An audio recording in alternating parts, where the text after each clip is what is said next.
Alright, good evening everybody. I hope you are doing very well. आपका बहुत बहुत स्वागत है and this is lecture number 71 of this complete English course. और आज हम लोग पढ़ने वाले हैं प्रपोजिशंस के बारे में।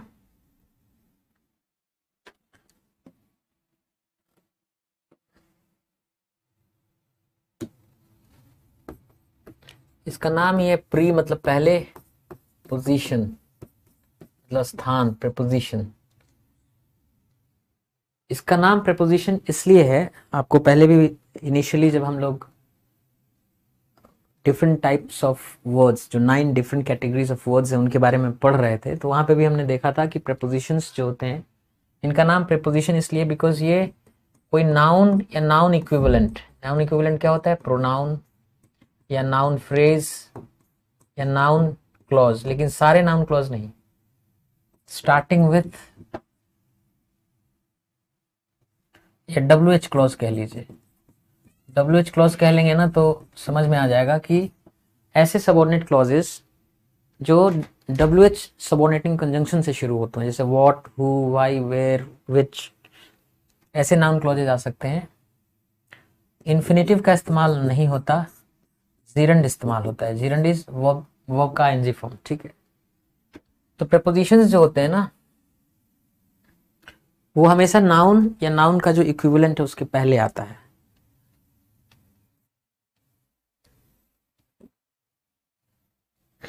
नाउन या नाउन इक्विवेलेंट के पहले आता है प्रपोजिशन। और आ करके क्या करता है? तो आ करके प्रपोजिशन जिस नाउन, प्रोनाउन या नाउन इक्विवेलेंट के पहले आता है, उसके पहले आके उसको किसी दूसरे नाउन से या दूसरे एडजेक्टिव से, वर्ब से मीनिंगफुली रिलेट कर देता है। यह है प्रपोजिशन का काम, ठीक है। तो इसका नाम प्रपोजिशन इसलिए भी है क्योंकि इसका प्री मतलब पहले, पोजीशन मतलब स्थान। इसका स्थान, प्रपोजिशन का स्थान हमेशा noun, pronoun, noun phrase, noun close यानी नाउन इक्विवेलेंट के पहले होता है। ध्यान ये देना है कि प्रपोजिशन के बाद हमेशा कुछ ना कुछ आएगा जो नाउन इक्विवेलेंट होगा, नाउन के समतुल्य होगा, चाहे वो नाउन हो, प्रोनाउन हो, नाउन फ्रेज हो। सारे नाउन क्लॉजेज नहीं आते, सिर्फ WH सबऑर्डिनेटिंग कंजंक्शन से शुरू होने वाले ही नाउन क्लॉजेज आते हैं। इन्फिनेटिव नहीं आते, जीरड नहीं आता। इन्फिनेटिव नहीं आता, लेकिन इसका कुछ 3 ऐसे एक्सेप्शंस हैं जहां पे प्रपोजिशन के बाद इन्फिनेटिव, बेयर इन्फिनेटिव आ जाता है। वो 3 कौन सी केसेस हैं? देखिए, 3 केसेस हैं कि एक्सेप्ट ना,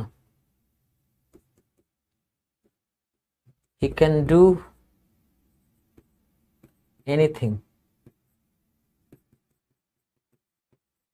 but cook। यहाँ कुक, यहाँ प्रपोजिशन है बट, और कुक जो है ये बेयर इन्फिनेटिव है, बेयर इन्फिनेटिव का काम कर रहा है।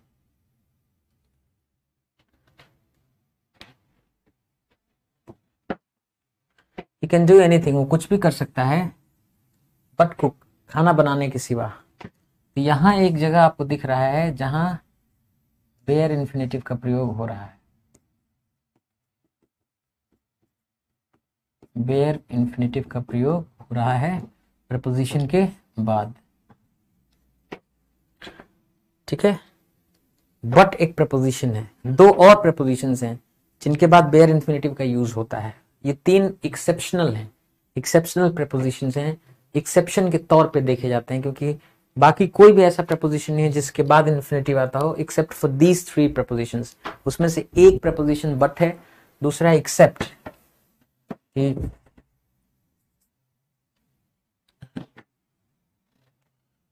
आई कैन डू एनीथिंग, मैं कुछ भी कर सकता हूं एक्सेप्ट कुक।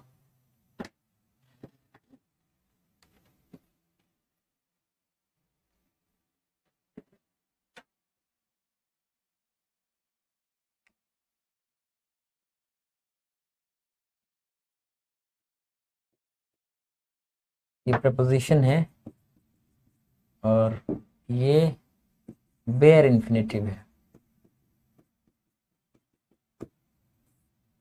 ये दूसरा एग्जाम्पल आप देख रहे हैं।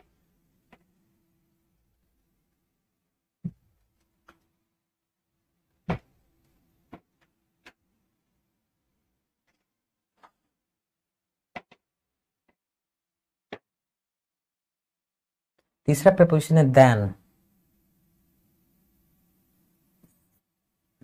I would rather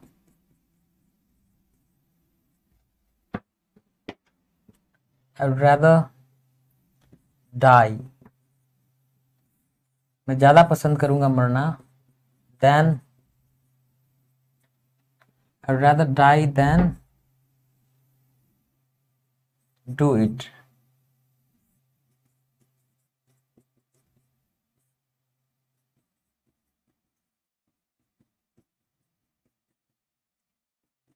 ये करने के बजाय मैं मरना ज्यादा पसंद करूंगा। तो तीन ऐसे प्रपोजिशंस आपको दिख गए जहां इन्फिनेटिव का यूज होता है, बाकी कहीं नहीं यूज होता है। एक बट मिल गया आपको, एक एक्सेप्ट मिल गया, एक देन मिल गया। ये तीन ही ऐसे प्रपोजिशंस हैं जिनके बाद इन्फिनेटिव आता है, बाकी कोई प्रपोजिशन नहीं है जिसके बाद इन्फिनेटिव आता हो। जीरंड आता है, इन प्रपोजिशन जब भी आते हैं तो जीरंड आता है। ठीक है,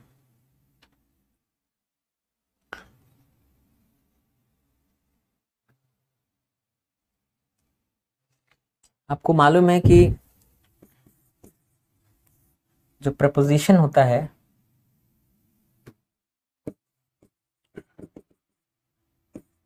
उसके बाद ये जो नाउन या नाउन इक्विवेलेंट आता है, इसको हम प्रीपोजिशनल ऑब्जेक्ट भी बोलते हैं, प्रीपोजिशनल ऑब्जेक्ट भी बोलते हैं इसको। और ये साथ में मिलके क्या कहलाता है? प्रीपोजिशनल फ्रेज कहलाता है, प्रीपोजिशनल फ्रेज। हम ऑलरेडी ये सब पढ़ चुके हैं। प्रीपोजिशनल फ्रेज या तो एडजेक्टिव का काम करता है या एडवर्ब का फंक्शन करता है। वी नो दिस ऑलरेडी, ये चीज हम पहले से ही जानते हैं। तो प्रीपोजिशन में और क्या क्या बातें हैं जो सीखनी है, जिसको लेकर के हम गलतियां करते हैं अक्सर, वो हम देखेंगे एक एक करके। ठीक है,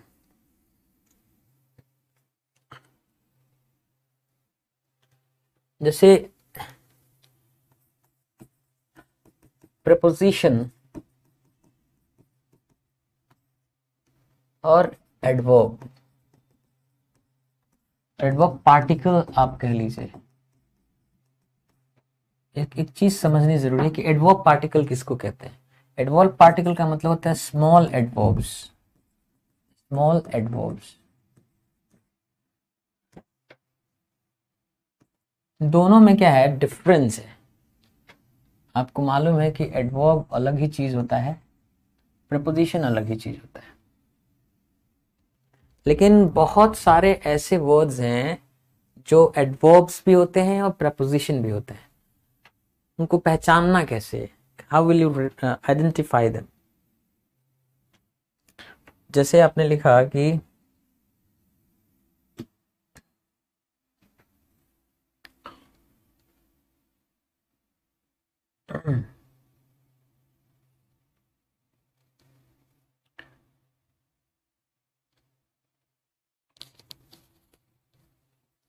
he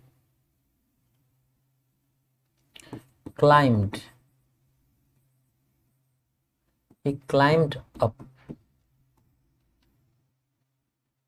वह चढ़ गया। कहाँ चढ़ गया? ऊपर। एडवर्बियल का काम कर रहा है ये। अगर आप बोल रहे हैं ही क्लाइम्ड, वो चढ़ गया। कहाँ चढ़ गया? अप द हिल। यहां भी ये सब्जेक्ट है, ये वर्ब है, ये एडवर्बियल है।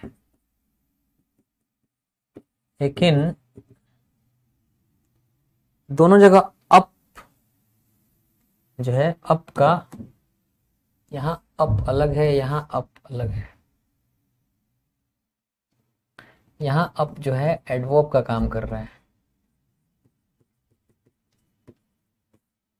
लेकिन जो यहां अप दिख रहा है, यहां ये प्रपोजिशन का काम कर रहा है।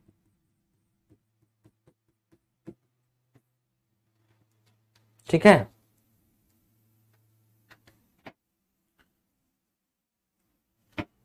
आपको मालूम है कि प्रपोजिशन अगर वर्ड है तो उसके तुरंत बाद कोई ना कोई नाउन या नाउन इक्विवेलेंट आएगा। तो अप प्रपोजिशन है ऊपर की ओर, द हिल क्या है, नाउन है, नाउन फ्रेज। ही क्लाइम्ड, वह चढ़ा, कहाँ चढ़ा, अप द हिल, पहाड़ के ऊपर। आपको मालूम है कि अप द हिल पूरा प्रपोजिशन फ्रेज है, एडवर्ब का काम कर रहा है पूरा मिला करके, पूरा प्रपोजिशन फ्रेज एडवर्ब का काम कर रहा है, लेकिन सिर्फ अप क्या है, प्रपोजिशन है। यहां अप सिर्फ क्या है, एडवर्ब है। तो ये जो छोटा सा यूपी अप जो दिख रहा है एडवर्ब, तो छोटे एडवर्ब्स को हम लोग एडवर्ब पार्टिकल भी बोलते हैं, छोटे एडवर्ब को एडवर्ब पार्टिकल भी बोलते हैं। फॉर एग्जाम्पल ले लेते हैं हम लोग,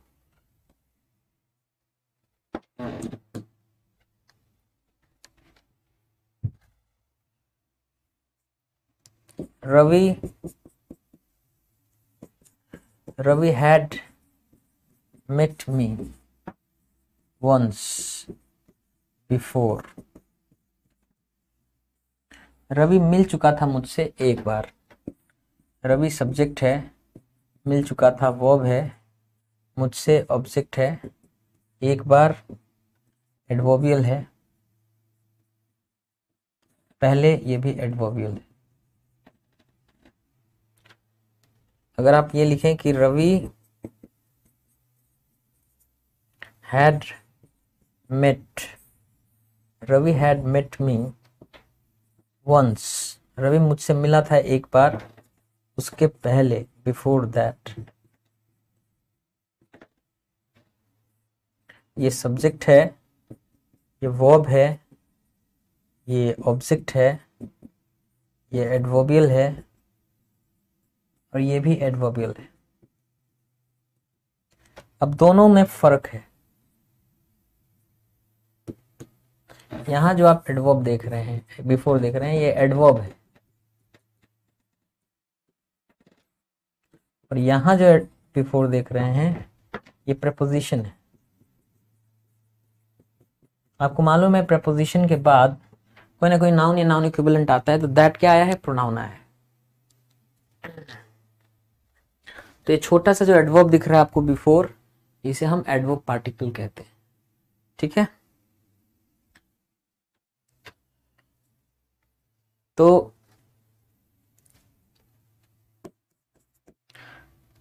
ये एडवर्ब पार्टिकल्स अक्सर आपको देखने को मिलते हैं फ्रेजल वर्ब में। फ्रेजल वर्ब कैसा होता है, जैसे आपने कहा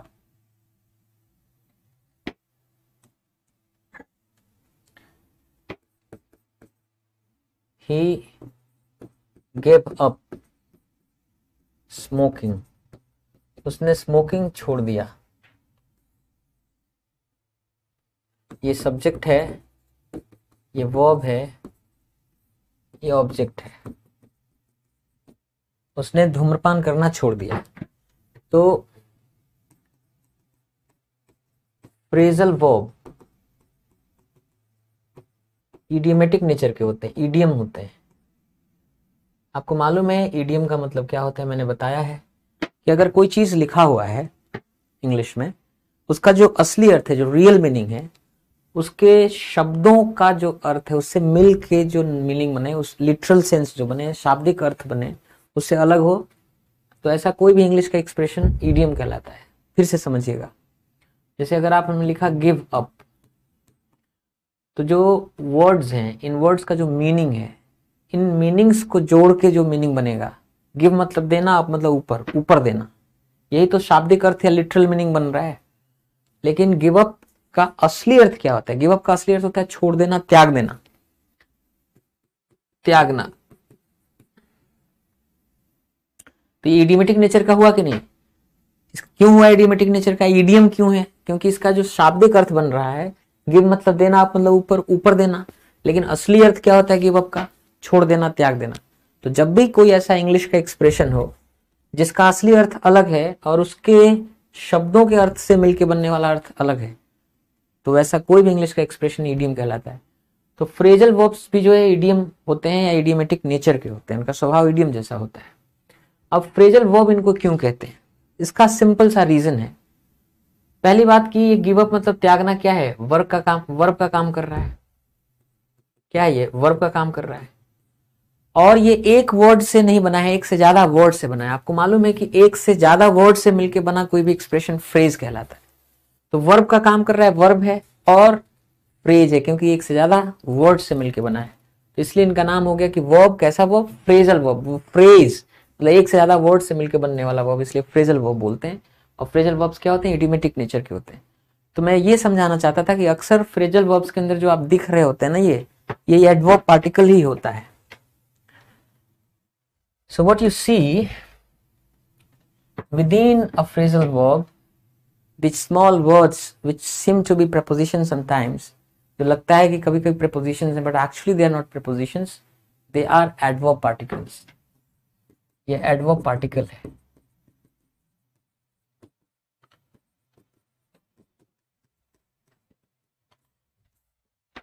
ठीक है, adverb है वो। तो पीछे अगर हम चलें तो यही मैं समझा रहा था कि एडवर्ब पार्टिकल को अक्सर आप फ्रेजल वर्ब में देखते हैं, इनका यूज आप फ्रेजल वर्ब में होते हुए देखते हैं।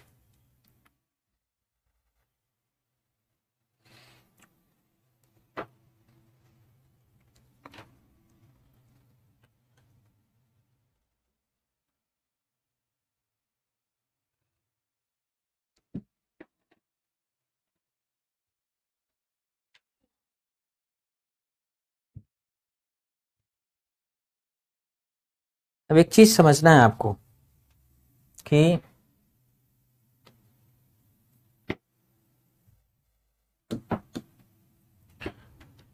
एक बहुत ही इंपॉर्टेंट चीज मैं आपको दिखाना चाहता हूं।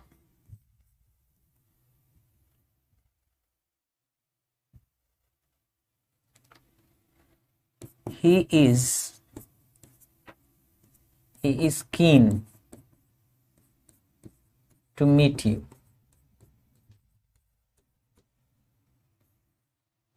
कीन जो है एडजेक्टिव है, वो उत्सुक है टू मीट यू, आपसे मिलने के लिए, ये इन्फिनेटिव है,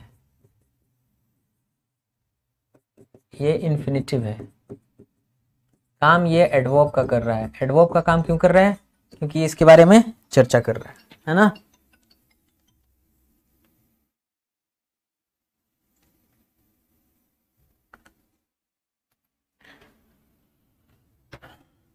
अब आपसे ये कहा जाए कि ये जो चीज आप देख रहे हैं ये क्या है, तो इसको आप बोलते हैं infinitive marker.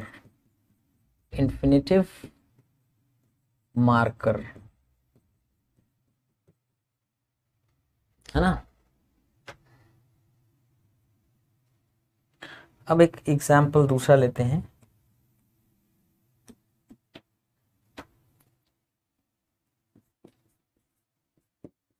He is opposed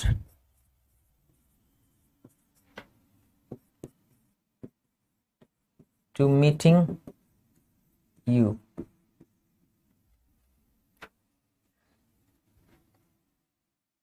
वो तुमसे मिलने को लेकर खिलाफ है, नहीं मिलना चाहता है। देखिए यहां ये एडजेक्टिव का काम कर रहा है,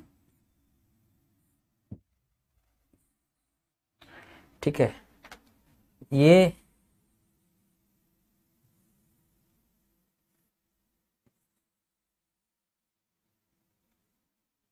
इन्फिनेटिव है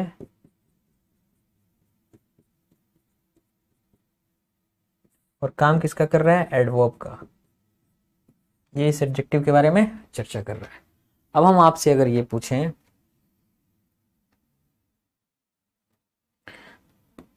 बहुत आपको पता है ये क्या है? ये प्रेपोजिशन है। और आपको मालूम है कि प्रेपोजिशन के बाद जीरंड आता है, वर्ब का आईएनजी फॉर्म आता है, ठीक है ना। तो कई बार ये कंफ्यूजन होगा, आगे चल के हमें देखने को मिलेगा कि किसी वर्ड के बाद अगर आपको मालूम ना हो कि इन्फिनिटिव आता है कि प्रेपोजिशन फ्रेज आता है, तो फिर उसकी वजह से परेशानी होती है, आप कुछ गलती कर बैठते हैं। यू मस्ट अंडरस्टैंड, अगर आप लिख देंगे गलती से, अगर आपने गलती से ये लिख दिया कि अपोज्ड,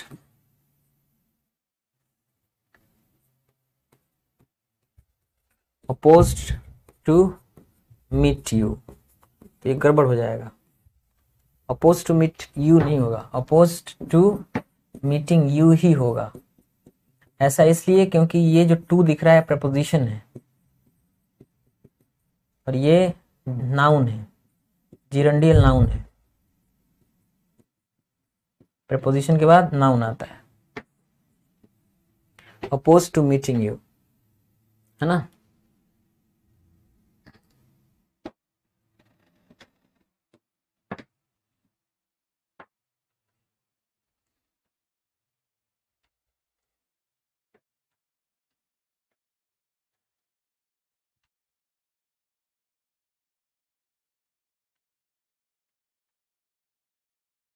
यहां आप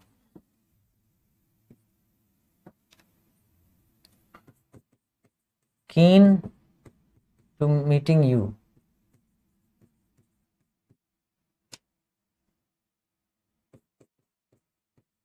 कीन टू मीटिंग यू, ये नहीं होगा,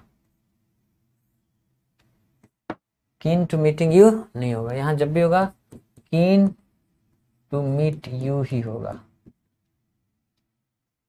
है ना, ये समझना है। क्योंकि यहाँ जो टू मीट है एक्चुअली ये इन्फिनिटिव है।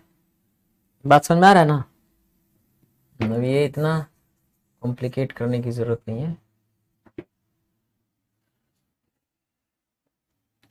तो किस वर्ड के बाद प्रपोजिशन टू आता है और किस वर्ड के बाद इन्फिनिटिव वाला मार्कर टू आता है, ये आपको पता चलना चाहिए। अगर कोई वर्ड है उसके बाद प्रपोजिशन वाला टू आता है, दोनों अलग अलग होते हैं, इन्फिनिटिव मार्कर टू अलग है, TO2 एक प्रपोजिशन होता है वो अलग है। तो अगर मालूम नहीं होगा तो दिक्कत है। तो मालूम होना जरूरी है कि अगर किसी वर्ड के बाद प्रपोजिशन वाला टू आ रहा है तो फिर उस टू के बाद आईएनजी फॉर्म इस्तेमाल होगा वर्ब का, जिरंडियल नाउन के रूप में। और अगर किसी वर्ड के बाद टू आ रहा है इन्फिनिटिव मार्कर, तो जाहिर सी बात है इन्फिनिटिव आएगा। इन्फिनिटिव मतलब टू प्लस वर्ब का फर्स्ट फॉर्म। ये चीज समझना है आपको, ये आगे हम लोग पढ़ेंगे, ठीक।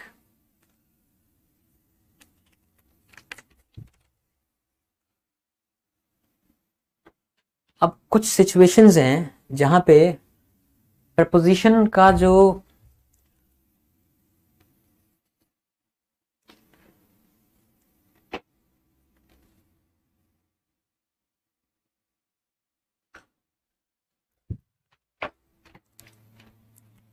जैसे कोई नाउन है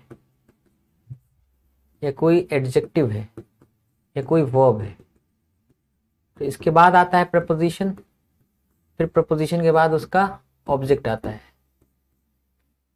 कई बार क्या होता है कि ये जो आप नाउन देख रहे हैं ये अलग होता है और ये इसके साथ ट्रैवल करता है। जो नाउन एडजेक्टिव वर्ब है उसके साथ ये प्रपोजिशन रह जाता है। ये जो ऑब्जेक्ट है वो ऑब्जेक्ट कहीं इधर उधर रहता है ना, ऑब्जेक्ट साथ में कैरी नहीं होता। ये सिचुएशंस आपको दिखा रहे हैं, 4 सिचुएशंस हैं ऐसे, 1 2 3 4, 4 सिचुएशंस है। ये पहला सिचुएशन आप देख रहे हैं, फर्स्ट सिचुएशन। इसमें WH वर्ड के साथ अक्सर ऐसा देखने को मिलता है। WH वर्ड मतलब question word, who, which, what, where, when, why, जहां प्रपोजिशन अपने ऑब्जेक्ट से अलग रहता है। जैसे आप देखिए,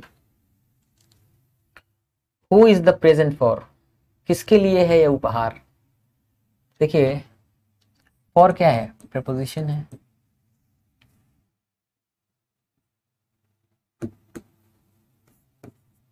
प्रपोजिशन क्या है, अलग है कि नहीं।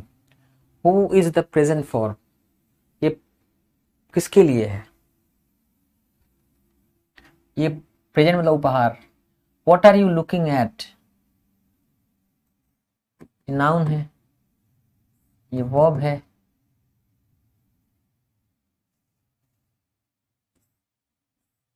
ये अपने बाद प्रपोजिशन यहां लेके आ रहा है, लेकिन इसका ऑब्जेक्ट नहीं है, इसका ऑब्जेक्ट नहीं दिख रहा है आपको, ऑब्जेक्ट अलग है। तो what are you looking at, आप क्या देख रहे हैं, किस चीज को देख रहे हैं। Who did you go with, तुम किसके साथ गए।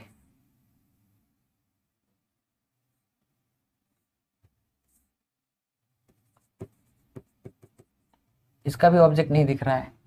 Who did you go with, तुम किसके साथ गए।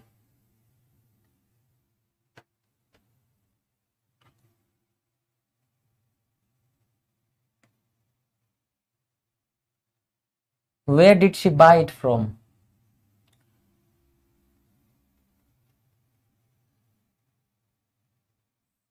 ये प्रपोजिशन है, इसका भी ऑब्जेक्ट नहीं है साथ में। Where did she buy it from, कहां से उसने इस चीज को खरीदा।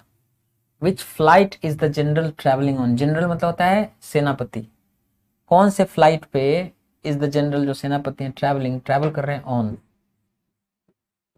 देखिए प्रपोजिशन है, इसका भी ऑब्जेक्ट दूर है इससे। इनमें सब में देखिए WH वर्ड आ रहे हैं,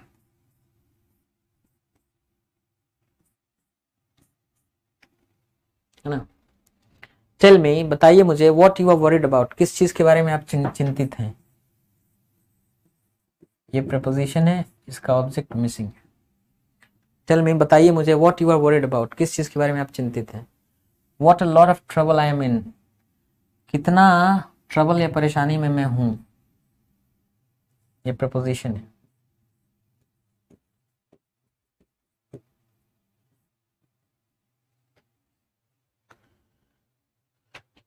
कई बार जो है फुल सेंटेंस के जगह पे केवल इतना कह के भी काम चला देते हैं, व्हाट विथ, किस चीज के साथ।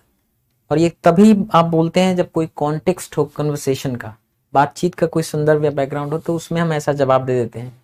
कोई कह रहा है कि इसे बांध दीजिए, just bind it with something, bind it, बांध दीजिए इसको, तो आप कहते हैं व्हाट विथ, किस चीज के साथ, किस चीज के साथ।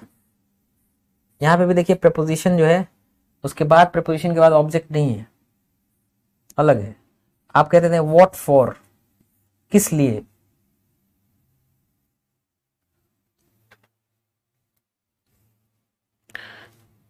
तो मैं दिखाने की कोशिश कर रहा हूं प्रपोजिशन के बारे में एक बात, कि जो प्रपोजिशन है कई बार उसका ऑब्जेक्ट उसके साथ नहीं रहता है, ऑब्जेक्ट अलग रहता है। स्पेशली 4 ऐसे सिचुएशंस हैं, जिसमें से एक सिचुएशन ये है कि जब जब WH वर्ड आता है तो देखने को मिलता है कि प्रपोजिशन का ऑब्जेक्ट जो है प्रपोजिशन के साथ नहीं है। लेकिन अगर नाउन हो, साथ में कोई नाउन आ जाए, तब आप प्रपोजिशन उसका ऑब्जेक्ट साथ में ही आता है। विद व्हाट मनी, ठीक है। यहां पे आप ये नहीं कर सकते कि व्हाट विथ मनी, राइट, या व्हाट मनी विथ नहीं कह सकते, विद व्हाट मनी, किस पैसे से, राइट।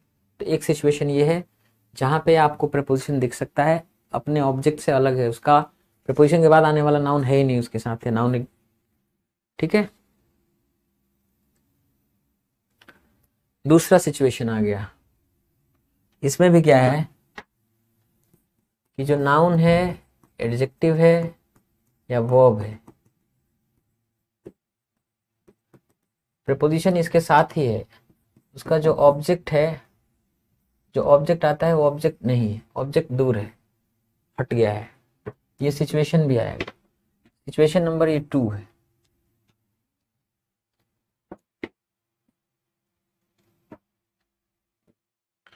और ये सिचुएशन नंबर 2 कहाँ आता है, जब कोई एडजेक्टिव क्लॉज आ जाए।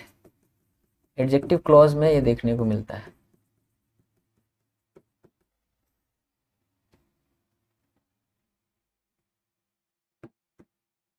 देखिए जो इज द पर्सन, जो है वह व्यक्ति जो इज द पर्सन, जो वो व्यक्ति है जिसको आई एम एंग्री विथ, जिससे मैं नाराज हूं, that I am angry with. ये देखिए पूरा ये एडजेक्टिव क्लॉज है, इसमें ये चीज जो है प्रपोजिशन, इसका ऑब्जेक्ट इससे दूर है। दिस इज द हाउस, यही है वो घर, that I told you about, जिसके बारे में मैंने आपको बताया। प्रपोजिशन यहां आ रहा है, इसका ऑब्जेक्ट नहीं है। यू रिमेंबर द बॉय, आपको याद है, द बॉय वो लड़का, हु जिसने, who I was going out with, यहाँ हुम भी हो सकता है, हुम। और फॉर्मल इंग्लिश में एग्जाम में हुम ही ज्यादा अच्छा है। तो यू रिमेंबर द बॉय, आपको याद है वो लड़का, हुम I was going out with, जिसके साथ मैं बाहर जाता था।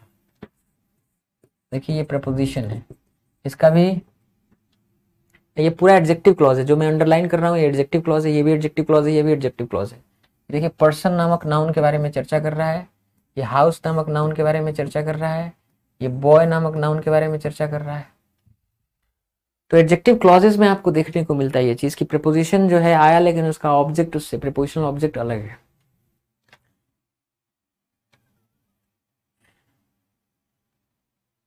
She is the only woman,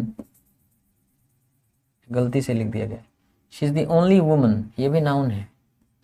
she is the only woman who I have ever really been in love with, यहाँ हुम होना चाहिए वैसे, जिसके साथ मैं कभी प्यार किया हूं। ये पूरा ये एडजेक्टिव क्लॉज है।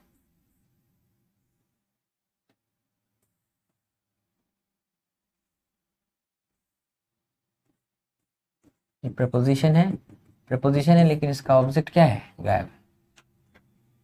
दैट्स व्हाट, यही चीज है, व्हाट जो आई एम अफ्रेड ऑफ, जिससे मैं डरता हूं, जिसको लेकर मुझे डर लगता है।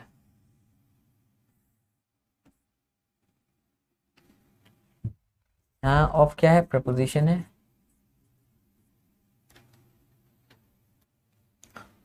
ये पूरा एडजेक्टिव क्लॉज का काम कर रहा है, क्योंकि दैट प्रोनाउन के बारे में चर्चा कर रहा है।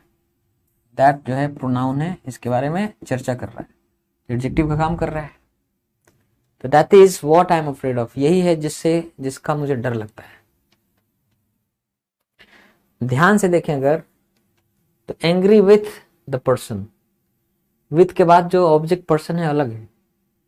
Told you about the house, about के बाद जो ऑब्जेक्ट है इसका हाउस वो अलग है। द बॉय वो लड़का, हुम I was going out with whom, I was going out with whom, या आई वॉज गोइंग, हाँ तो हुम क्या है, अलग है। I have ever really been in love with whom, जिसके साथ, तो हुम अलग है object. What I am afraid of that, जिससे मैं डरता हूं। I am afraid of what, जिस चीज में डरता हूं। ऑफ का जो ऑब्जेक्ट है वॉट क्या है, अलग है। तो इससे नहीं मतलब है कि कहाँ है ऑब्जेक्ट, बस सिर्फ इतना दिखाना था कि जब एडजेक्टिव क्लॉजेस होते हैं वहां पे भी ये दूसरी सिचुएशन आप देख रहे हैं जहां ऐसा होता है। प्रपोजिशन आया लेकिन उसका ऑब्जेक्ट जो है, प्रीपोजिशनल ऑब्जेक्ट उसके बाद नहीं आया, वो अलग कहीं। तीसरा सिचुएशन है third situation, the third situation, ये कहा क्या होता है, पैसिव स्ट्रक्चर्स में देखने को मिलता है। पैसिव स्ट्रक्चर में भी आपको देखने को मिलता है कि जो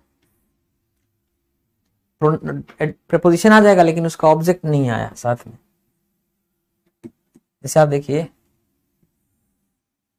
शी लाइक्स, उसको पसंद है, अच्छा लगता है, टू बी लुक्ड एट, देखा जाना, मतलब जब लोग उसको देखते हैं। तो प्रपोजिशन है लेकिन इसका ऑब्जेक्ट नहीं आया, है ना। आई डोंट नो, मुझे नहीं मालूम, वेयर ही इज, वो कहाँ है। His bed hasn't been slept in, उसका जो बेड है हैजंट बीन स्लेप्ट इन, उसमें सोया नहीं गया है। अब देखिए ये जो इन देख रहे हैं प्रपोजिशन है, इसके बाद ऑब्जेक्ट नहीं है इसका। अच्छा, हैजंट बीन स्लेप्ट इन आपको मालूम है पैसिव स्ट्रक्चर है। Has been slept present perfect tense का पैसिव फॉर्म है। केट वाज ऑपरेटेड ऑन, देखिए पैसिव वॉइस है प्रेजेंट पास्ट इंडेफिनिट टेंस का। Kate was operated on last night, अब ये ऑन जो देख रहे हैं आप, ये प्रपोजिशन है, लेकिन इसका ऑब्जेक्ट कहाँ है नहीं मालूम, क्योंकि लास्ट नाइट जो है ये ऑब्जेक्ट नहीं है इसका। लास्ट नाइट तो एडवर्ब का काम कर रहा है, एडवर्ब नहीं। प्रपोजिशन के बाद एडवर्ब आ ही नहीं सकता, प्रपोजिशन के बाद हमेशा नाउन है, नाउन इक्विवेलेंट ही आ सकता है। यहाँ पे भी आप देख रहे हैं कि प्रपोजिशन आया लेकिन उसका ऑब्जेक्ट उसके बाद नहीं आया। तो Kate was operated on, Kate का ऑपरेशन किया गया लास्ट नाइट, पिछले रात को। चौथा सिचुएशन जहां पे आपको ये देखने को मिलता है, फोर्थ सिचुएशन, इन्फिनेटिव स्ट्रक्चर के साथ, इन्फिनेटिव स्ट्रक्चर के साथ ही आपको देखने को मिलता है, जहां किसी नाउन, एडजेक्टिव या वर्ब के बाद प्रेपोजिशन तो आया, लेकिन इसके बाद जो ऑब्जेक्ट आता है नाउन या नाउन इक्विवेलेंट, वो उसके साथ नहीं आया। ठीक है, कट गया। ये चौथा सिचुएशन है।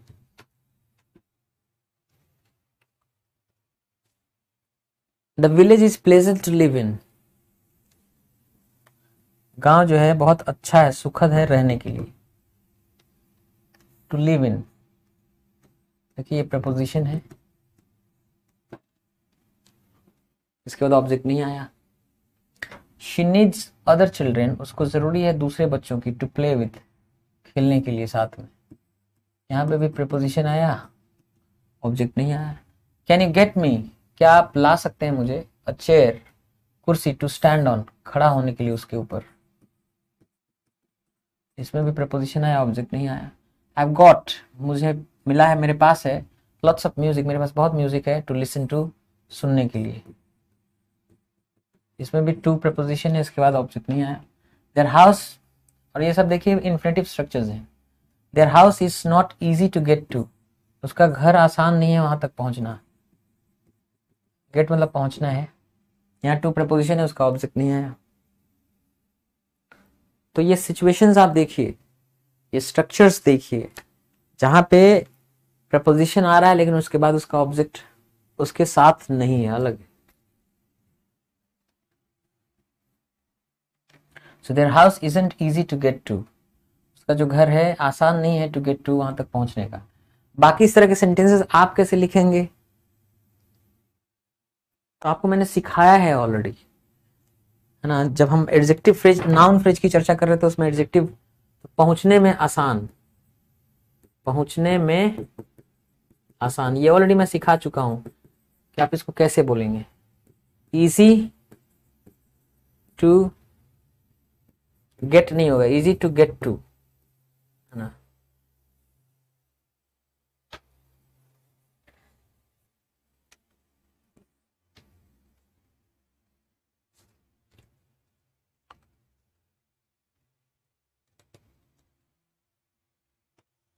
जैसे सुनने के लिए music,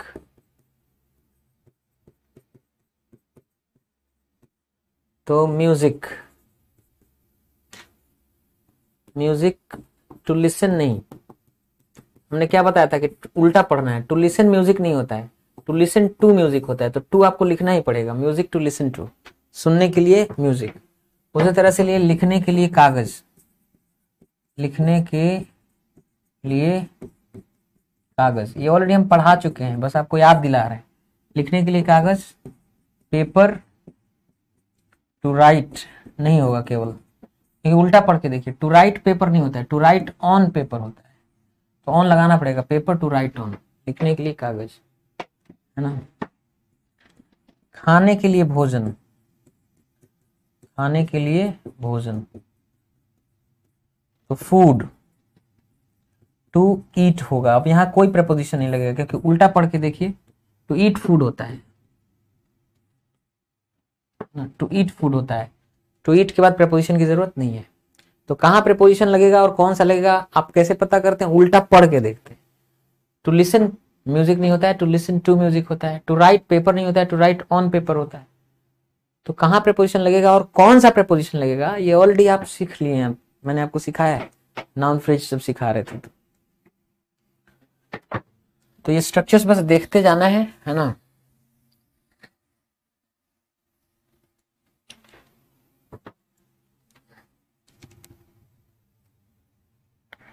during which period did it happen. अब दो ऐसे prepositions हैं, ध्यान रखना है। दो ऐसे prepositions हैं, एक तो है since, ये एक preposition है, और एक है during, ये एक preposition है। ये दो prepositions ऐसे हैं जिनके बाद आना ही चाहिए, इनके बाद निश्चित रूप से इनका ऑब्जेक्ट आना चाहिए, साथ में चलना जरूरी है, ठीक है ना। इनको आप अलग नहीं कर सकते हैं। Separation not possible. preposition and prepositional object, ये जो है ना, इसमें सेपरेशन नॉट पॉसिबल, इनके बीच का जो अलगाव है, सेपरेशन है, नॉट पॉसिबल, संभव नहीं है इन दो prepositions के साथ, since के साथ और during के साथ। इनको आप एकदम अलग नहीं कर सकते हैं इसके prepositional ऑब्जेक्ट से। So during which period, कि during preposition है और which period ये noun है। तो during which period, किस अवधि के दौरान did it happen, ये हुआ। आप देखिए अलग अलग नहीं कर सकते। अगर आप ये कहें कि which period did it happen during, तो ये गड़बड़ हो जाएगा। during जो preposition है उसको एकदम अलग आप नहीं कर सकते हैं। ये preposition है और ये noun है। लिखा है since when, कब से। अब देखिए since जो है preposition है, when मतलब कौन सा टाइम, ये नाउन भी है, what टाइम। since when कब, when मतलब जब ये होता, when मतलब कब एडवर्ब भी होता है, when मतलब कौन सा समय, which टाइम, उस अर्थ में वो नाउन भी, प्रोनाउन भी होता है। since when कब से, have you been working for her, उसके लिए आप काम कर रहे हैं। देखिए यहाँ preposition अपना ऑब्जेक्ट साथ में लेके आया। तो दो ऐसे prepositions हैं, एक during और दूसरा since। इन prepositions का जो ऑब्जेक्ट है साथ में ही आता है, अलग अलग नहीं कर सकते आप, ठीक है।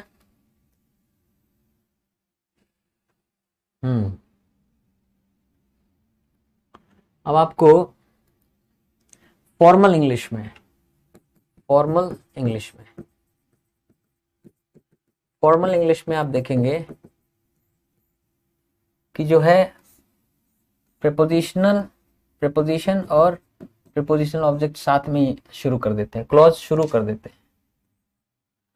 अभी याद करिए कि जब WH, ये WH वर्ड है ना, होम, WH वर्ड से जब क्लॉज शुरू होता था, यहां पे देखिए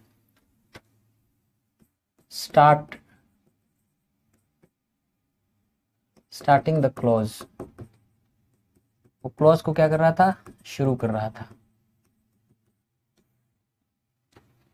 तो जब WH वर्ड से कोई क्लॉज शुरू हो रहा था, ऐसे क्लॉजेस में प्रीपोजिशन एकदम आप एंड में कर रहे थे, लेकिन आप चाहें तो प्रीपोजिशन से भी क्लॉज शुरू कर सकते हैं। विद हुम, किसके साथ, डिड शी गो, ऐसा भी लिख सकते हैं, और इसको हम ऐसा भी लिख सकते हैं कि whom did she go with, वो किसके साथ गई। प्रीपोजिशन यहां भी कर सकते हैं, जैसा कि हम शुरू में देखे थे। इट वॉज द हाउस, ये वो घर था, अबाउट विच, देखिए प्रीपोजिशन जिसके बारे में, नाउन प्रोनाउन है, प्रोनाउन नाउन के बराबर ही होता है, लेकिन लिख देते हैं, नहीं तो बाद में कहीं कंफ्यूज हो जाएंगे। तो इट वॉज द हाउस, ये वो घर था, है ना।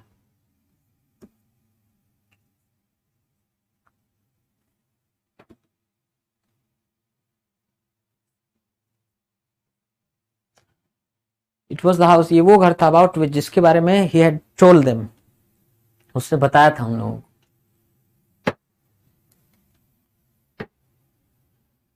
हम चाहें तो इसको ऐसे भी लिख सकते थे कि which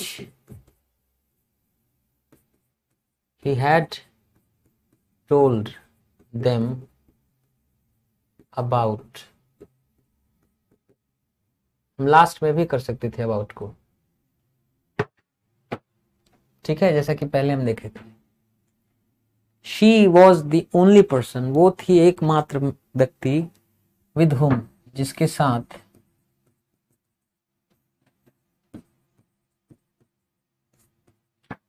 he could discuss his problems, वो अपना प्रॉब्लम डिस्कस कर सकता था। हम इसको चाहते तो ऐसे भी लिख सकते थे कि she was the only person, वो एकमात्र व्यक्ति थी, हुम, जिसके साथ he could discuss, वो डिस्कस कर सकता था, he could discuss his problems with, आप with को यहाँ अंत में भी कर सकते थे, है ना।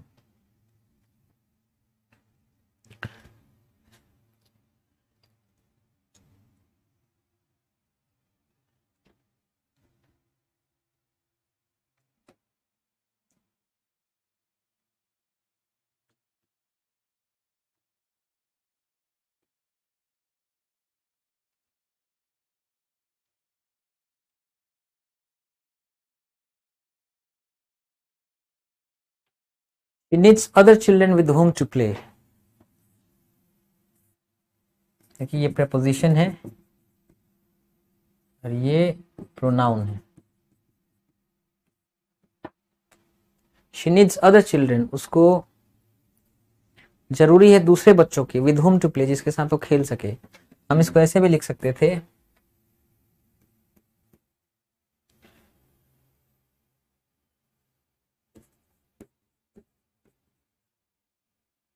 she needs other children whom to play with,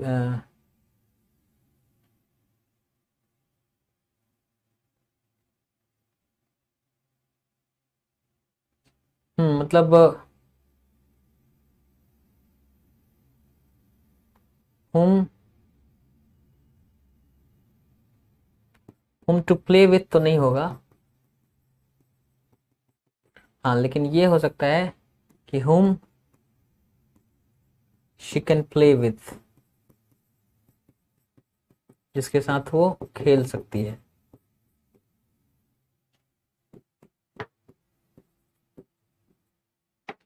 whom she can play with, या with whom she can play, जिनके साथ वो खेल सकती है।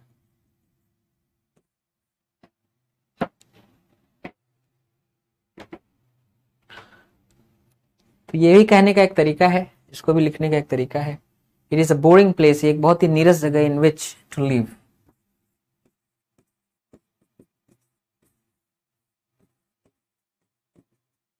It is a boring place in which to live, जिसमें आदमी रहे। तो आप ऐसे भी लिख सकते थे कि it is a boring place which a person can live इन,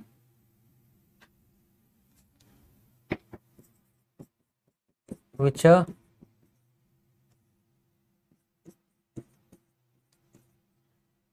मतलब ऐसे तो नहीं कर सकते थे कि विच टू लिव इन, ऐसा तो संभव नहीं था, लेकिन ऐसा लिख सकते थे which a person can live in, आप इन यहां लगा सकते हैं, या in which a person can live, जिसमें कोई व्यक्ति रह सकता है।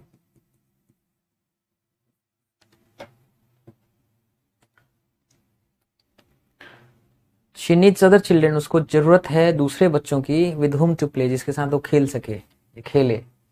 इस बात को ऐसे लिखे, हुम शी कैन प्ले विथ, या with whom she can play. उसी तरह से it is a boring place, ये नीरस जगह, इन विच टू लिव, जिसमें आदमी रहेगा।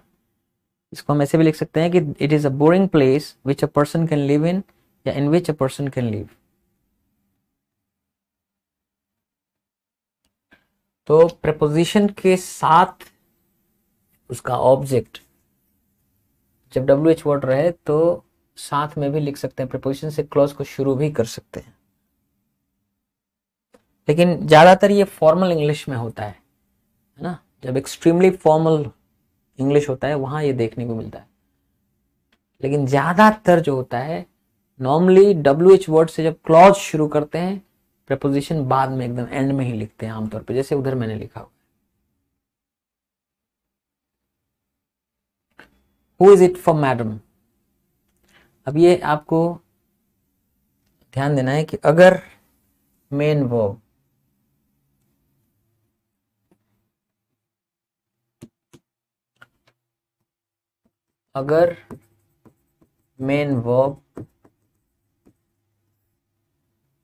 B is, was, am, are, were ये है, तो प्रपोजिशन से क्लॉज शुरू नहीं हो सकता।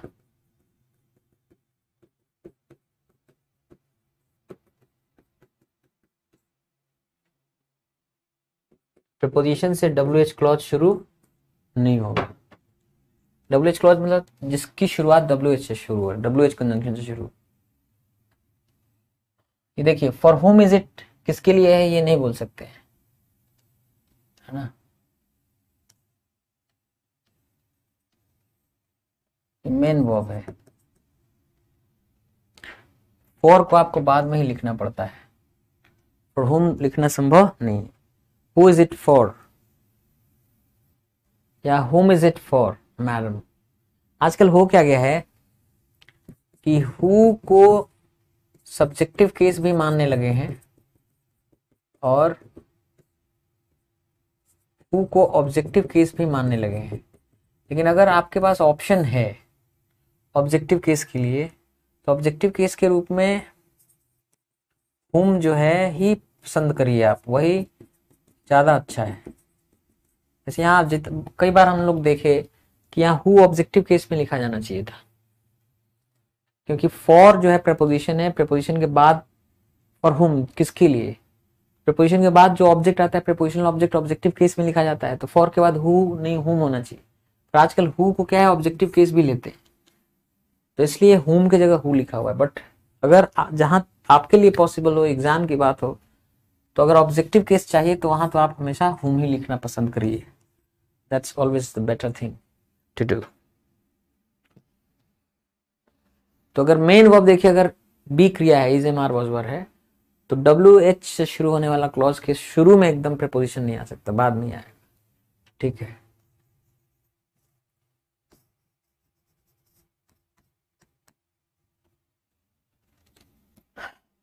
अब देखिए ये लिखा क्या है, ये लिखा है फिक्स्ड ऑर्डर, एक क्रम फिक्स्ड है।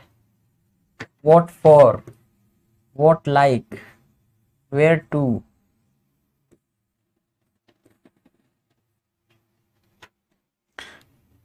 मतलब आप ये नहीं कह सकते कि टू वेयर, ये चीज नहीं होता है। लाइक व्हाट, किसके तरह, कहाँ को, किसके तरह, किस चीज के लिए, फॉर व्हाट, इनका क्रम फिक्स्ड है। वेयर के साथ टू बाद में आता है, व्हाट के साथ लाइक बाद में आता है, व्हाट के साथ फॉर बाद में आता है। ठीक है,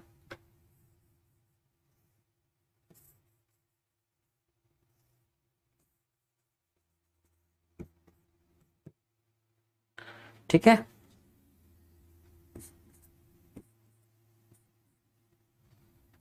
where shall I send it to, इसे मुझे कहाँ भेजना चाहिए। देखिए हेयर के साथ टू बाद में ही आया, where shall I send it to, इसे मुझे कहाँ भेजना चाहिए। अब ये नहीं लिखेंगे कि टू वेयर, गड़बड़ हो जाएगा। What does she look like, वो किस तरह दिखती है, किसके तरह दिखती है। अब ये नहीं कि लाइक व्हाट, जैसे ये देखिए गड़बड़ है, लाइक व्हाट नहीं होगा, है ना, गड़बड़ है ना। What did you buy that for? What did you buy that for, किस चीज के लिए, किस काम के लिए, किस चीज के लिए आपने उस चीज को खरीदा है। अब आप ये नहीं बोल सकते हैं कि for what, for what did you by that, किस चीज के लिए आपने उस चीज को खरीदा। अब आप नहीं बोल सकते हैं, है ना।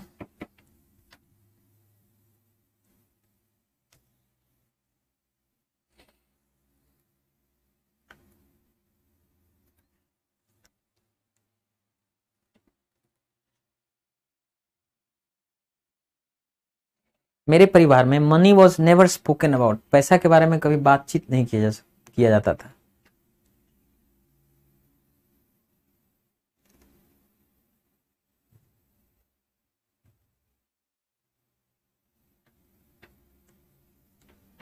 यहाँ पे भी आप अबाउट मनी नहीं हो सकते, about money was never spoken नहीं बोला जाएगा।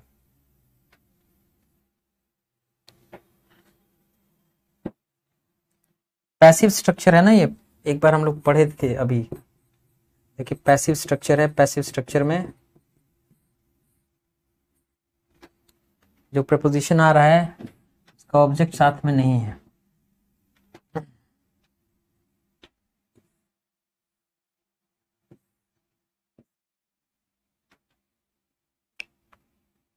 I knew about this problems नहीं, I knew about this problem, मुझे इस प्रॉब्लम के बारे में मालूम था।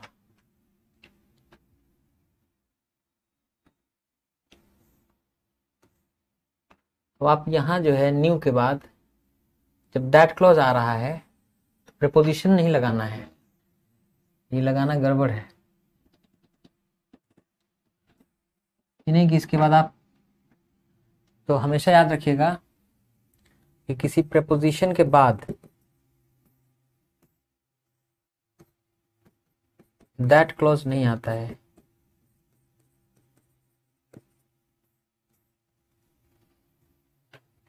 प्रपोजिशन के बाद दैट क्लॉज नहीं आता है।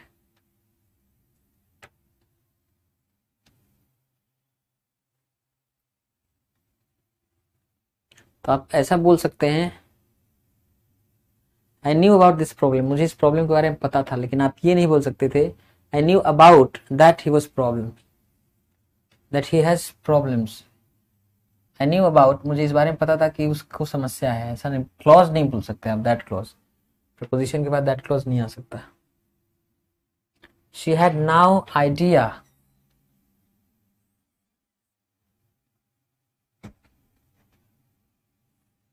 नाउ नहीं, ये नो ही होना चाहिए, एक गड़बड़ हो गया है।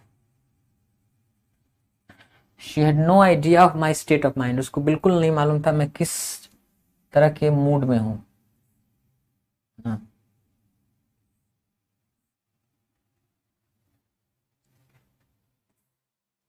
लेकिन यहाँ आइडिया के बाद जब दैट क्लॉज आ रहा है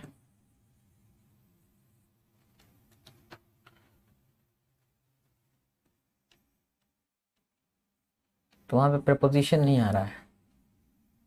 ठीक है, यहाँ प्रपोजिशन था, यहाँ पे भी प्रपोजिशन है, लेकिन यहाँ प्रपोजिशन नहीं है। प्रपोजिशन के बाद दैट क्लॉज नहीं आता है। इस चीज को लिखने के लिए प्रपोजिशन के बाद दैट क्लॉज नहीं आता है।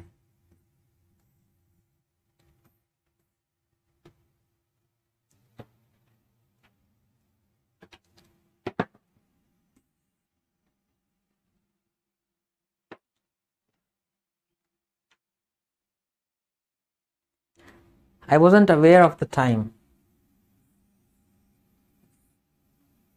समय क्या हो रहा था इसकी खबर मुझे नहीं थी, या मैं उससे अवगत नहीं था।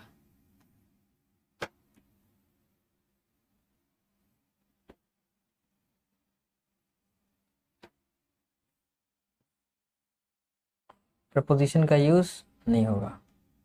ठीक है, प्रपोजिशन के बाद दैट क्लॉज नहीं आता है। So you are learning many things. देखिए यहाँ पे भी प्रपोजिशन है, we are sorry about the delay, देरी हुई उसके बारे में हमें खेद है। लेकिन यहाँ सॉरी के बाद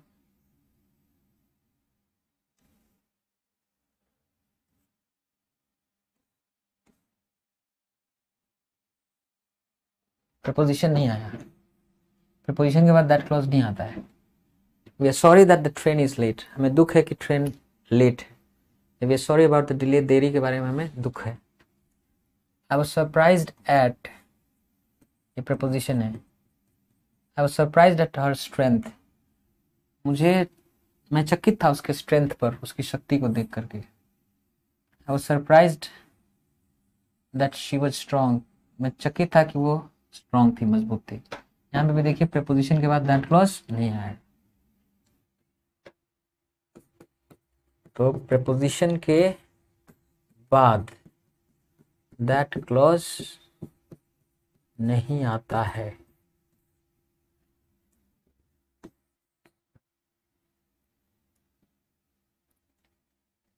The judge paid a lot of attention.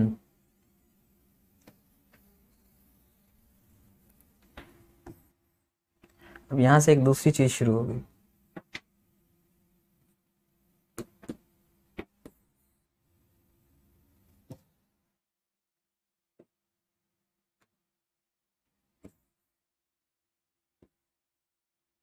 देखिए, the judge paid a lot of attention to the fact, जज ने paid a lot of attention, बहुत ध्यान दिया, to the fact, इस बात पर की, इस पर की। अब देखिए टू द फैक्ट लगाना पड़ता है दैट, क्योंकि यहां से जो दैट क्लॉज शुरू हो रहा है ना,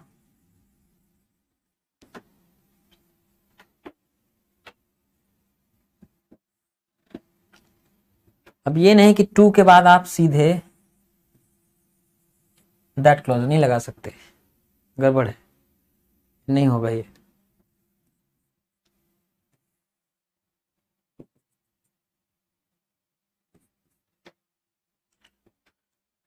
टू के बाद सीधे, टू प्रपोजिशन है ना, टू प्रपोजिशन के बाद सीधे दैट क्लॉज कैसे आएगा? फैक्ट लगा करके बोल सकते हैं कि जज ने बहुत ध्यान दिया टू द फैक्ट, इस बात पर कि the child was unhappy at home, कि बच्चा घर पे बहुत दुखी था। ये नहीं कह सकते कि द जज paid a lot of attention, जज ने बहुत ध्यान दिया टू दैट, इस बात करके दैट क्लॉज सीधे नहीं आ सकता है ना। ही सेड, उसने कहा the parents were responsible for fact, parents responsible थे फॉर द फैक्ट, इस बात के लिए कि that the child had run away, कि बच्चा भाग गया था। उसने कहा कि पेरेंट्स वर रिस्पॉन्सिबल, माता पिता जिम्मेदार थे फॉर द फैक्ट, इस बात के लिए कि बच्चा भाग गया था। अब ये आप फॉर के बाद दैट लगा रहे हैं तब जाके दैट क्लॉज आ रहा है, द फैक्ट लगा रहे हैं तो फॉर के बाद सीधे दैट क्लॉज आप नहीं लगा सकते, है ना।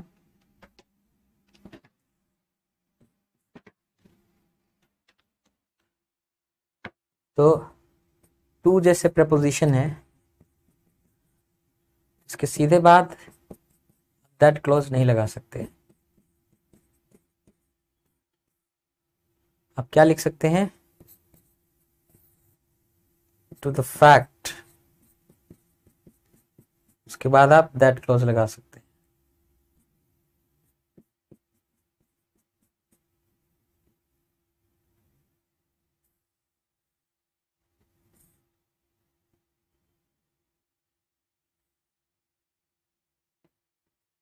ये सही है, नीचे वाला।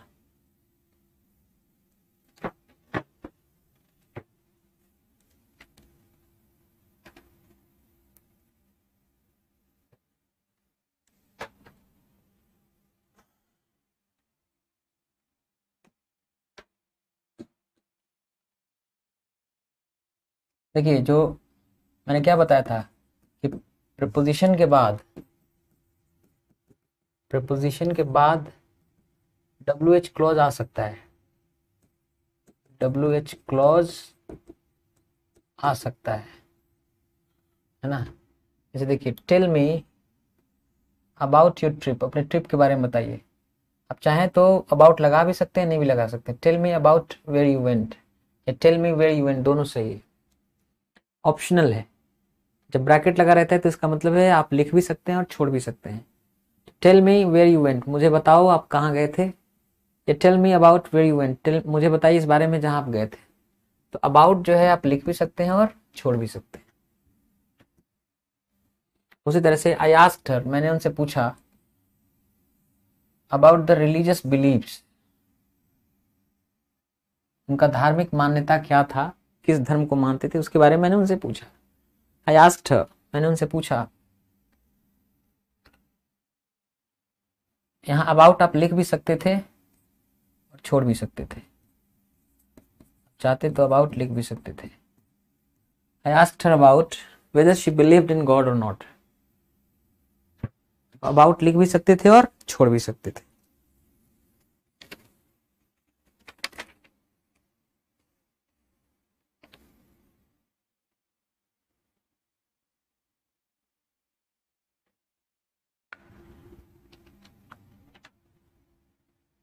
वी मे बी लेट, भले हम देर हो गए हों, it depends on the traffic. नहीं नहीं, यहाँ अलग सेंस है। वी मे बी लेट, हम लेट हो सकते हैं, हो सकता है हम लोग लेट हो जाएं। कह रहा है इट डिपेंड्स, निर्भर करता है ऑन द ट्रैफिक, कि कितना ट्रैफिक है उसके ऊपर निर्भर करता है। वी मे बी लेट, हम लेट हो सकते हैं। इट डिपेंड्स ऑन, ऑन लगा भी सकते हैं और नहीं भी लगा सकते हैं। देखिए ये प्रीपोजिशन है,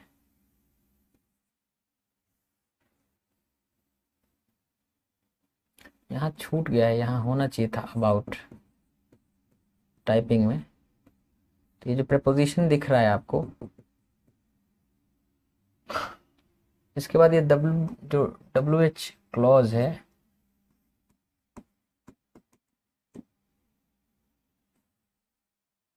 ये लिख भी सकते थे और छोड़ भी सकते थे, both ways it's correct.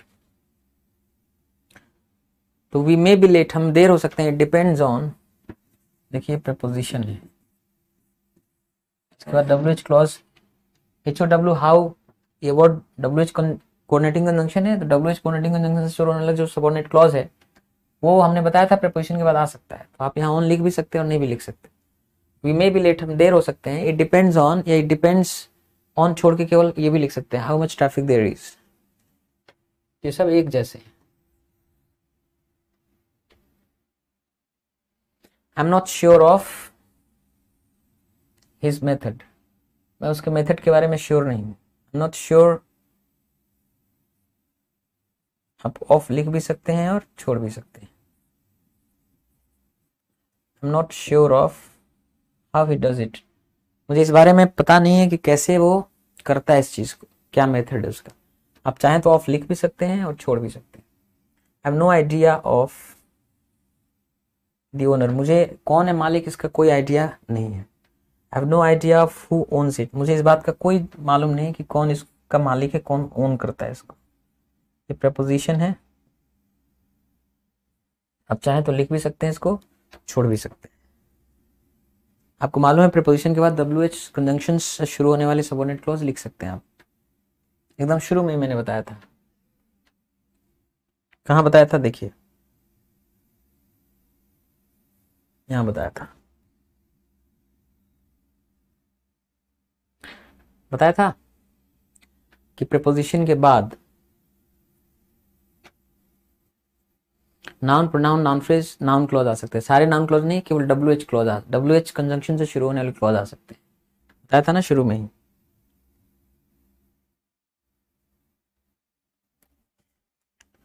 Look at this, इसको देखिए, प्रीपोजिशन है। अब आप ये जो प्रीपोजिशन देख रहे हैं, इसके बाद WH कंजंक्शन वाला क्लॉज, सबऑर्डिनेट क्लॉज आ भी सकता है और ऐड छोड़ भी सकते हैं। Look what I have got, देखो मैं क्या पाया हूं, मुझे क्या मिला है। Look at what I have got, so both ways it's correct.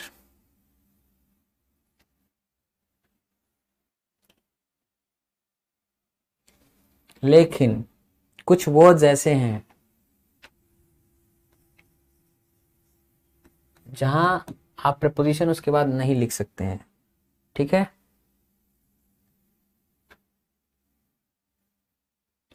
I am worried about where she is,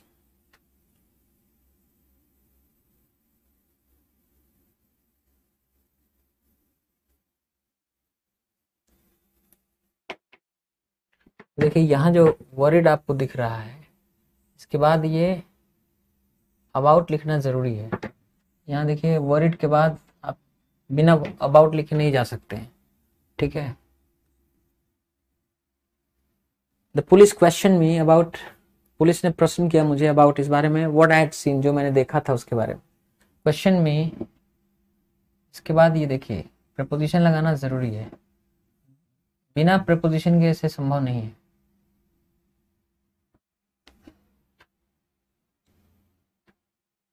preposition का लगाना जरूरी है।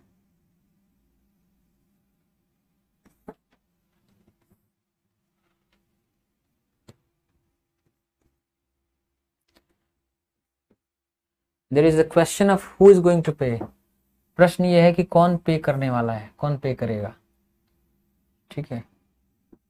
ये ऑफ लगाना ही पड़ेगा। अगर आप ये लिखेंगे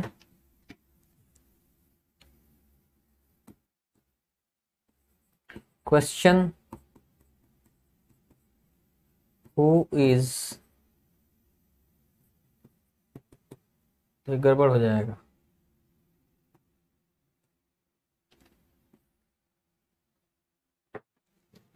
लगाना ही पड़ेगा प्रपोजिशन।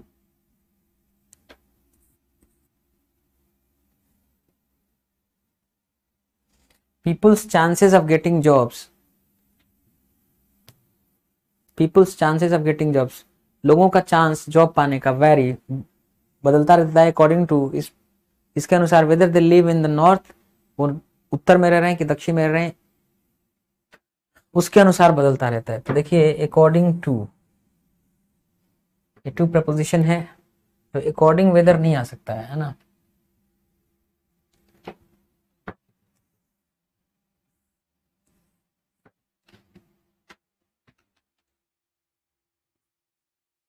तो कुछ कुछ जगह है जहां आप छोड़ नहीं सकते हैं, कहीं कहीं आप लिख छोड़ सकते हैं। ये जो जगह है पीछे जहां प्रपोजिशन लिख भी सकते हैं और छोड़ भी सकते हैं, but there are other places where you can not leave out the preposition, जहां प्रपोजिशन आप छोड़ नहीं सकते हैं, लिखना ही पड़ेगा।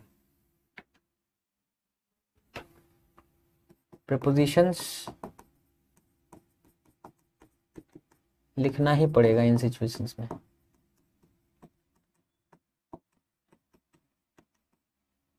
यूजली, आमतौर पे। आई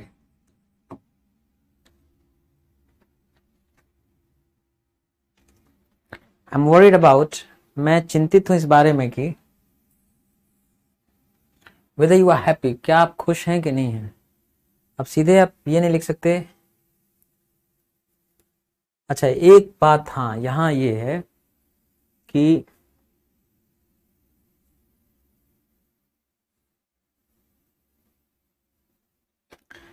यहाँ पे एक नई चीज ये है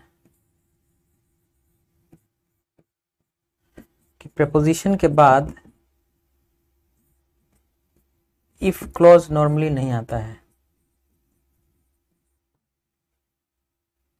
WH क्लॉजेज आते हैं।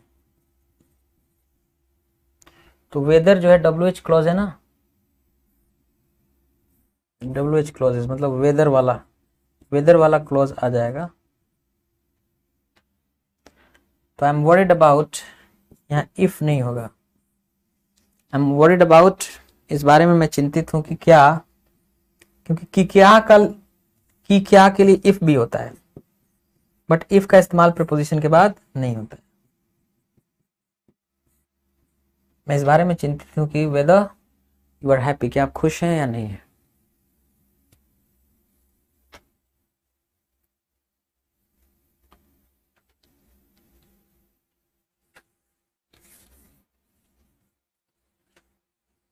He insisted on being paid at once. अब आपको बताएं प्रपोजिशन के बाद इंफिनिटिव स्ट्रक्चर नहीं आता है, पहले ही बता दिया है। क्या आता है, जीरंड आता है। जीरंड क्या होता है, वर्ब का आईएनजी फॉर्म होता है।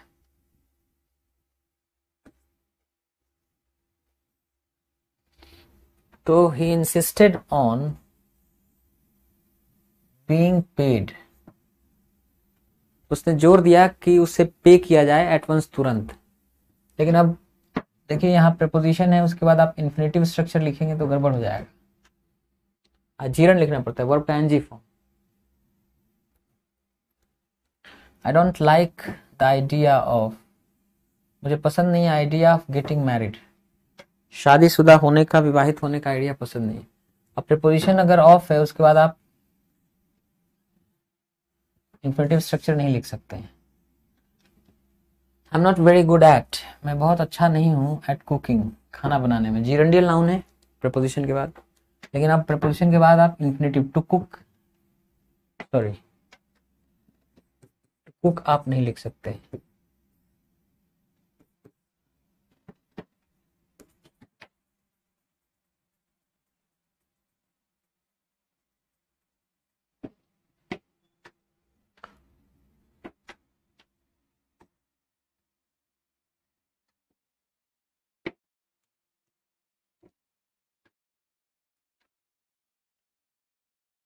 देखिए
देखिए ये structures, he asked for a loan, उसने मांगा लोन, फॉर प्रपोजिशन है, लोन ऑब्जेक्ट है।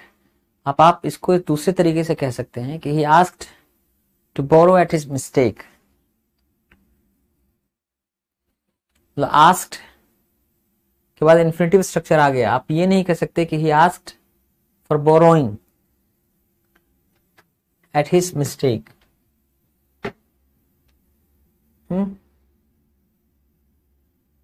ये क्या, एट हिज मिस्टेक गलती से लिख दिया गया है।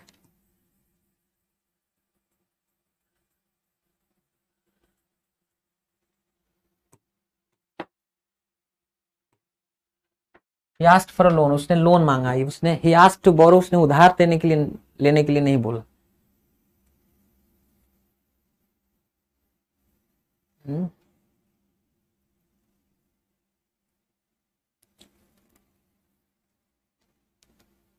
यहाँ होना चाहिए था he asked to borrow some money, होता तो चल जाता।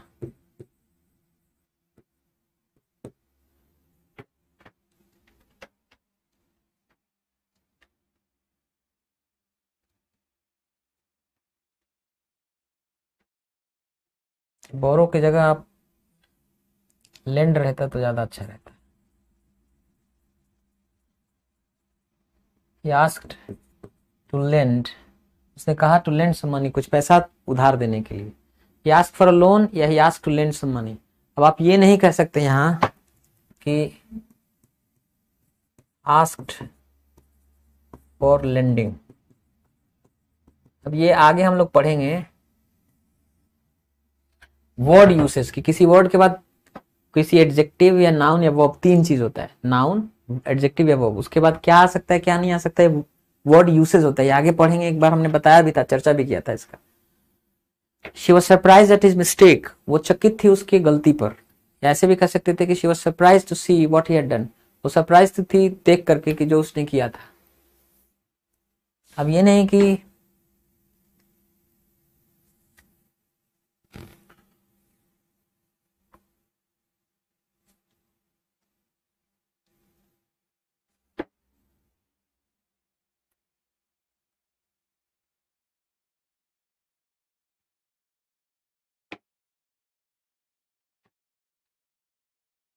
अब यहाँ ऐसा नहीं करेंगे कि surprised eight seeing,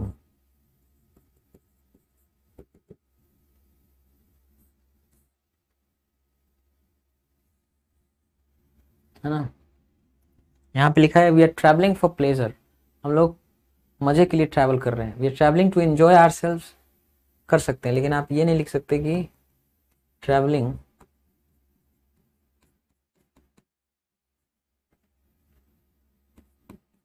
for enjoying.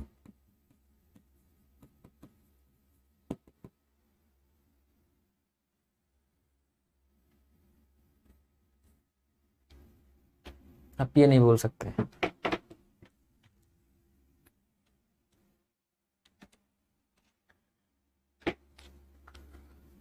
अब ये आगे एडवांस्ड पॉइंट है, ये भी आपको सीखना होगा। जैसे लिखा है इंटरेस्टेड इन लर्निंग, लिखा है interested to learn. Word uses, जैसे इंटरेस्टेड वर्ड है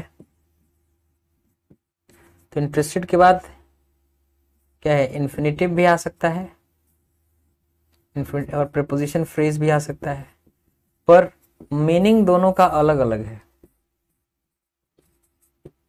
तो ये एडवांस्ड पॉइंट्स आगे अब हम लोग सीखने वाले हैं इन्फिनेटिव जीरंड पार्टिसिपल में, इसके बारे में चर्चा होगा। दोनों का अर्थ अलग अलग है। इसका अर्थ है I am interested in learning more about my family, कि